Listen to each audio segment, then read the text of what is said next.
All right, Shalom. First and foremost, I'd like to start off by giving all praises, honor, and glory to Yahweh, Bahasham, Yahweh Shai, Bahasham, Rakaha, Kwadash. Double honors unto the apostles of Great Millstone who rule and teach well, and salutations to the brethren that are pushing out this word in truth and in sincerity. All right, this is your brother Yahweh Allah from GMS Chicago coming at you again with another lesson. All right, and this video was inspired by that movie, War Machine. I don't want to give any spoilers or anything like that, but basically, you had some alien ships coming from space, causing an invasion on planet Earth, and it was Esau's attempt to to fight back. And the way they had these ships come out made it seem like Esau was in some kind of a level playing field against them, trying to spark some hope to see that they might actually win against the chariots of the Most High, because the Lord, he dwells in the heavens, all right, and the earth is his footstool, as it is written, all right. And when you really go into the scriptures, the power that is in the chariots of the Most High is nowhere compared to the way that it was depicted, and they'll, first and foremost, they know that the scriptures tell you that the Most High is going to come back with fire. Now, Yahweh Shai said the same way he left is the same way he's going to come back, so that they know he's coming with the clouds, as it is written. All right. So that's why throughout all these times, they've brought out movies, their politicians have mentioned it, of a threat in space that's going to come back to fight them. Okay. And, and they're trying to have that contrary spirit be sowed upon the people so they can see these, the chariots of the Most High as evil. All right. But the truth of the matter is that the Most High is going to come back, and he is going to bring judgment upon the wicked. All right. To establish justice, to establish righteousness, man, to get these pedophiles out of power, man. Get these oppressors, these warmongers, these bloody men, all right, out of power, man. All right. And to establish justice. Okay. But, it was pretty comical, the movie showing these alien crafts, how they would say it, these spacecrafts, better yet, I should say. All right.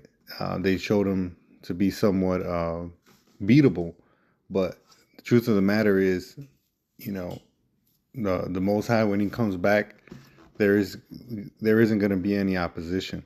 It's going to be all strength. It's going to be all power.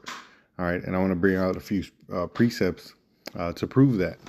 This is the book of Isaiah, chapter 31 and verse 3. It says, "Now the Egyptians are men." All right. And according to Revelations, this place is spiritually called Sodom and Egypt. All right. Because Sodom, you have all that homosexuality, vile affections running rampant. And the Egyptians, because they have everybody oppressed, man. Majority of the time you spend here is working. All right. It says, "Now the Egyptians are men and not a God." All right. And God, really, you go into that word, it means power. It says, and now the Egyptians are men and not power, and their horses flesh and not spirit. All right. So the chariots of the Most High, all right, his are a spirit, man. They go wherever wherever they like. They the planes the Esau has, they have propulsion systems, jets in the back that push them forward, which means it takes a lot of time for them to turn, to make sharp turns. All right. But not the chariots of the Most High, man. You had U.S. military pilots, all right, that have witnessed these chariots, and they say that they break the laws of physics, man. They're moving super quickly, breaking the sound barrier, and then can come to a complete stop and go the opposite direction. All right, because there's a spirit in there. All right, and in the movie, they put this, which they weren't even consistent. At first they had the spacecraft, slowly walking, and then they have another scene where he's running. One scene where he couldn't jump over a cliff, or and then the other one it does. So, it's just Esau, you know, trying to paint these aliens as if they're beatable or if they had flaws, man. But the chariots, again, the chariots of the Most High are a spirit and not flesh, man. Okay? It says, when Yahweh shall stretch out his hand, both he that helpeth shall fall, and he that is holpen shall fall down, and they all shall fail together. They're trying to revive that spirit of caring, for your brother in arms and saving each other. But right here has it's written, it says, he that helpeth and he that is hoping, who is being helped, all right, or is calling for help, all right, both shall fail together, man, as it is written. Though the wicked be joined hand in hand, all right, they shall not go unpunished. Okay? The time where he came to speak came and went. All right? When he comes back, it's going to be with judgment. Okay? And these Edomites, they think they can run forever. All right? But that's not the case, man. I got that real quick. Let me read that. This is Psalms 49:11. It says, their inward thought is that their houses shall continue forever, and their dwelling places to all generations. They call their lands after their own names. So, even with this movie, trying to build up morale, they're still trying to demonize, all right, the spacecrafts, the chariots of the Most High. All right, they think this is still their game plan, man. Trying to revamp that, that military spirit and push it against the chariots of the Most High, man. All right, they still think that they can rule forever. All right, but let's read the end game here. This is the book of 2 Ezra 13 and verse 1. It says, and it came to pass after 7 days, I dreamed a dream by night. All right, so this Ezra is seeing the vision of the last days, man, the day of judgment when the Lord comes back. It says, and lo, there arose a wind from the sea that it moved all the waves thereof. And I beheld, and lo, the man waxed strong with the thousands of heaven. So that man is Yahushai. All right, with the thousands of heavens, it's talking about the angels. It says, and when he turned his countenance to look, all the things trembled that were seen under him. Right, like I mentioned, the same way he left, the same way he's coming back from the sky. So he's looking down. All right, like as it is also written, every eye shall see him. All right, and they're all going to tremble. All right, verse 4 it says, and so whosoever the voice and Salakia, and whensoever the voice went out of his mouth, all they burned that heard his voice, like as the earth faileth when it feeleth the fire. And after this I beheld, and lo, there was gathered together a multitude of men out of number from the four winds of the heaven. All right, because according to Joel, the Lord's going to have all the nations come together in the valley of Jehoshaphat. All right, and there they're going to be brought together for judgment. You see, right now the world thinks that they're going to have a war in the Middle East, and they are going to have a war in the Middle East. That's going to be the valley of Jehoshaphat, right, which is the valley of judgment. But once they're all together, the Most High is going to come back, all right, to show his power and reign his power over them. All right. So this is the multitude of men out of number from the four winds of the heaven to subdue the man that came out the sea. And that's something that they brought out in the movie. They said they brought out a global coalition to fight against these spacecrafts, So, you can't make this up, man. All right. these Edomites are still trying to push that that sorcery, that witchcraft, and to convince the people to come against the Most High. All right, and he's going to try to do it, as is written here. It says, Salakia, verse 6. It says, "But I beheld, and lo, he had graved himself a great mountain, and flew up upon it. But I would have seen that the region or place whereout the hill was graven, and I could not." All right, and this is talking about his chariot, because it was so large that he couldn't see where one of the sides ended and the other side started. All right, it covered the whole sky. That's why he called it a great mountain, like he graved it out. All right, but he couldn't see, all right, where it was graven from, the edges. Okay, verse 8, it says, "And after this I beheld, and lo, all they which were gathered together to subdue him were sore afraid, and yet durst fight." So they're going to be afraid, but are still going to fight.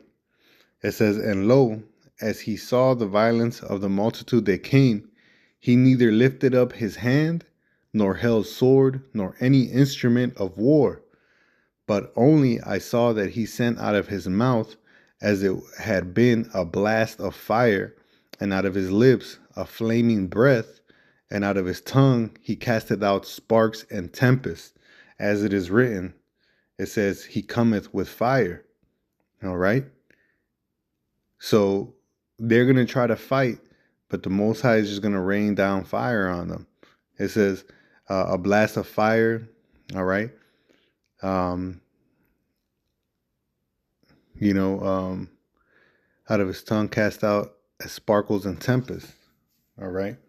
Verse 11, it says, "And they were all mixed together, the blast of fire, the flaming breath, and the great tempest, and fell with violence upon the people, which were prepared to fight, and burnt them up every one, so that of a sudden, of an innumerable multitude, nothing was to be perceived, but only dust and smell of smoke.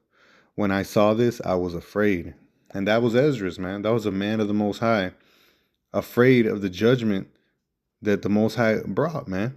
Because the title Almighty isn't just for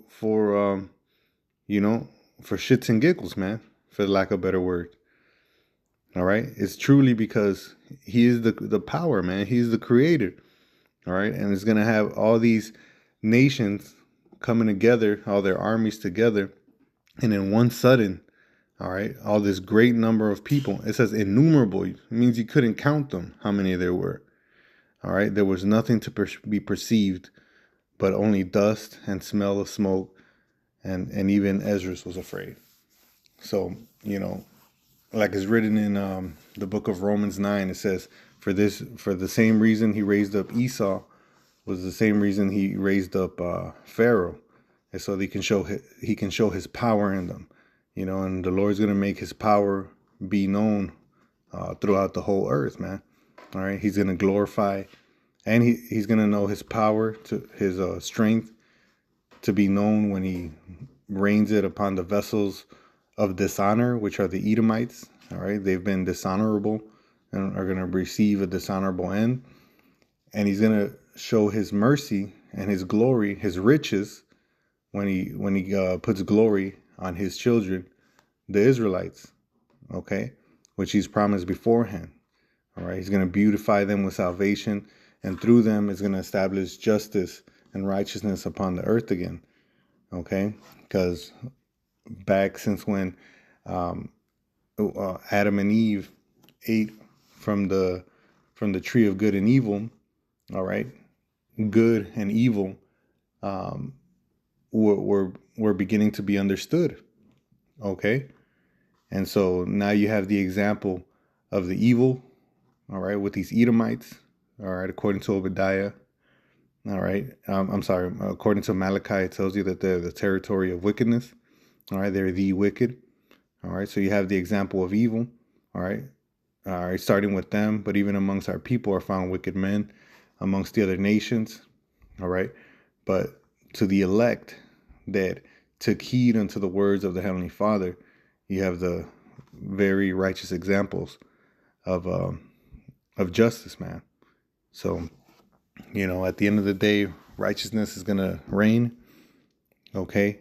And these Edomites, even though they try to big themselves up that they're going to be able to fight these, the chariots of the Most High, hey, man, their judgment is already written, and there's not going to be any down spacecrafts, even if they would like to believe that.